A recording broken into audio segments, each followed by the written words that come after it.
So we're the ones who really need to make the practice so it works with us. And it's going to be different every session, yeah?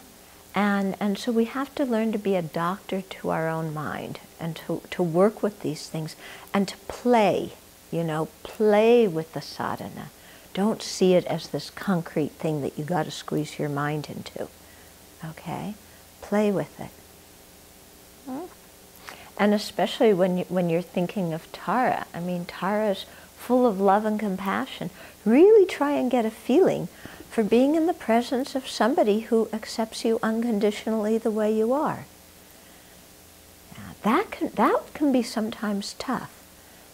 How can I sit here and Tara's looking at me, unconditionally accepting me?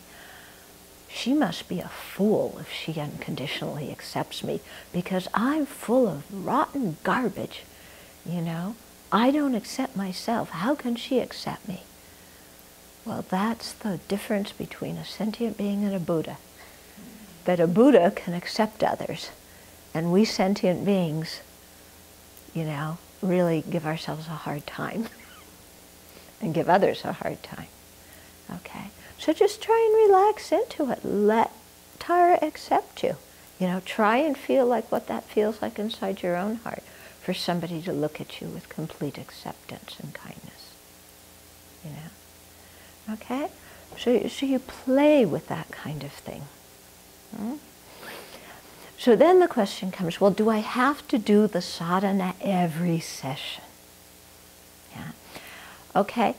It's good if you can. If this is going to be a Tara retreat for you, then it's good if you do the sadhana every session.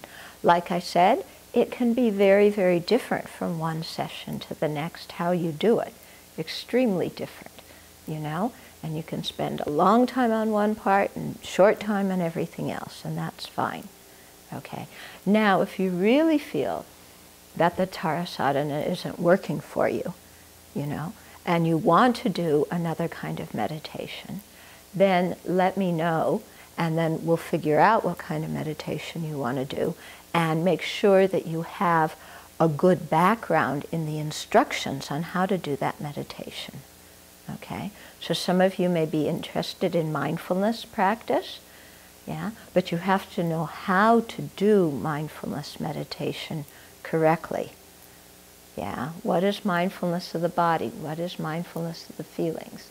Mindfulness of the mind, mindfulness of phenomena. You have to know how to do it, so it's not just sitting there. Okay, so that's important. Yeah, so for some reason it doesn't work for you, we can alter things a little bit. But still, we need to be careful not to make up our own kinds of meditation. Yeah, we can play, within this we can play a lot. Okay? But we just don't want to make up our own meditation where we don't really know what we're doing. Okay? I'm going to meditate on emptiness, so let's get all those thoughts out of my mind. Okay, well, I got all the thoughts out of my mind.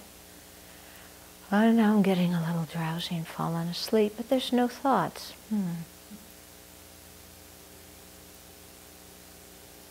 That's not where you want to get to in your practice.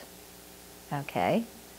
Getting a mind that has absolutely no thoughts in it, but it doesn't have a very clear object and your mind is kind of lethargic. That's not where you want to go to in your practice. It might feel very good, but there's lots of warnings in the teachings about getting into that kind of state. So that's why I think if it's really important that we have instructions for whatever kind of meditation we're doing. Yeah? Okay. People okay with that? You understand what I'm saying? Yeah? Okay. Then, what else did I want to tell you? Okay, yeah, so sometimes you can do it fast, sometimes you can do it slow. You can emphasize one thing, you can emphasize another thing. If you find that the breathing meditation helps you a lot, do a lot of breathing at the beginning. but also make sure you know how to do the breathing meditation correctly. Okay, there's different ways of doing it. Make sure that you understand which way you're doing it. Yeah, so that you know what you're doing. Okay, then then somebody was asking also about dreams. Yeah, because you do retreat, and then in your dreams, sometimes your dreams get pretty wild. Okay, so that's very natural. That's very natural. Whenever you're doing some kind of purification activities, stuff will come out in your dreams. And a dream is only a dream. So if it's a bad dream, so what? If it's a good dream, that's nice. Yeah? Don't latch onto your dreams as if they're inherently existent.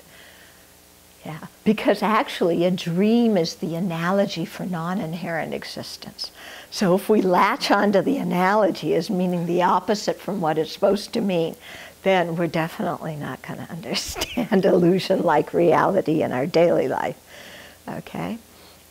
So if you have a bad dream, take refuge, wake up. If you're doing something naughty in your dream, just say, I confess that, I don't want to do that.